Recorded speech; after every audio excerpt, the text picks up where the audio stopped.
యేసు ప్రభు వారు అసలు ఈ లోకానికి ఎందుకు వచ్చాడండి?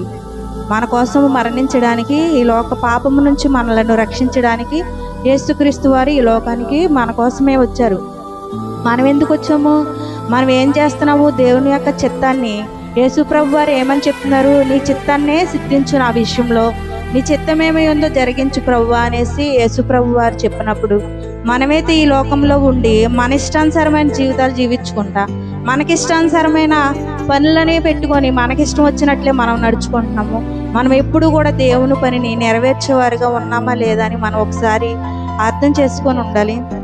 మరి నా దేవా నన్ను ఎందుకు చేయి విడిచితివంటే, సిలువలో మా దేవుడు 1 నిమిషం పాటు దేవుడు ఆ సమయమున యేసుక్రీస్తు వారు చెయ్యి విడిచాడని ఎంతో వేదనతో ఆ మాట పలికి ఉన్నారు.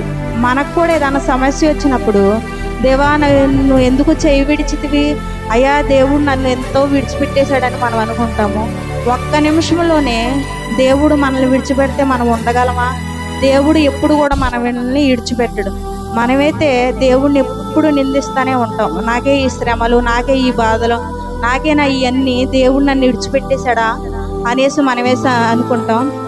దేవుడు మనల్ని విడిచిపెట్టేలా ఉంటే తన సొంత కుమారుణ్ణి మన కోసము ఈ లోకానికి పంపించేవాడే కాదు.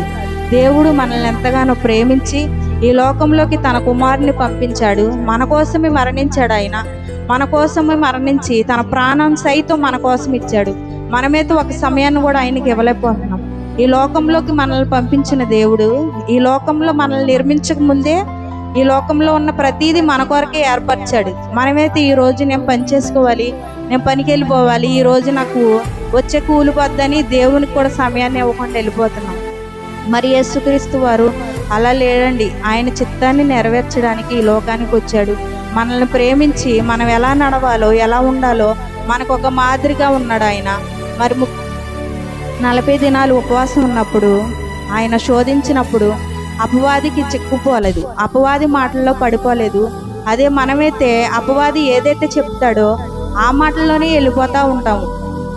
మరి యేసుక్రీస్తు వారు ఈ లోకంలో అపవాది 40 దినాలు ఉపవాసం ఉన్నప్పుడు, నీకు ఏదైనా చేయగలవు కదా, ఈ రాళ్లను రొట్టెలుగా చేసుకొని తినమంటే ఆయనకి ఎంతసేపు అండి అది చేయడం? ఎంతోసేపు పట్టదు. అయినప్పటికీ యేసుక్రీస్తు వారు అపవాదికి సమయాన్ని ఇవ్వలేదు. మనల్ని ఎవరైతే మనం ఎక్కువ పూజించాలనేసి సాధారణంగానే గద్దించాడు. మరి మనమైతే ఎలా ఉన్నామండి? దేవుణ్ణి ఆరాధించేవారుగా మనం ఉంటున్నామా? దేవునికి సమయాన్ని ఇచ్చేవారుగా మనం ఉంటున్నామా? మనం ఎలా ఉంటున్నాము? దేవుని చిత్తానుసారంగా నడవగలుగుతున్నామా? యేసుక్రీస్తు వారు ఈ లోకానికి వచ్చింది కేవలం మన గురించే, మన పాపముల గురించి, మన శాపముల గురించి, మనలను నీతిమంతులుగా చేయడానికి ఈ లోకానికి వచ్చాడు. మరి మనమైతే దేవుడు మన కోసం మరణించిన ఆ మరణానికి కూడా విలువ లేకుండా చేసేస్తున్నాం. మనకిష్టానుసారమైన జీవితాలు జీవించుకుంటా, దేవునికి సమయాన్ని ఇవ్వకుండా అలా ఉండకూడదు. మనం ఒక సమయాన్న దేవుడు మనం చెయ్యి విడిస్తే మనం ఎంతసేపు అండి? దేవుడు మనల్ని ఎంతగానో ప్రేమించి ఆ సమయాన ఆ దేవుడు యేసుప్రభు చెయ్యి విడిచిపెట్టకపోతే మరి మన కోసమే కదా ఆయన ఈ లోకానికి వచ్చింది.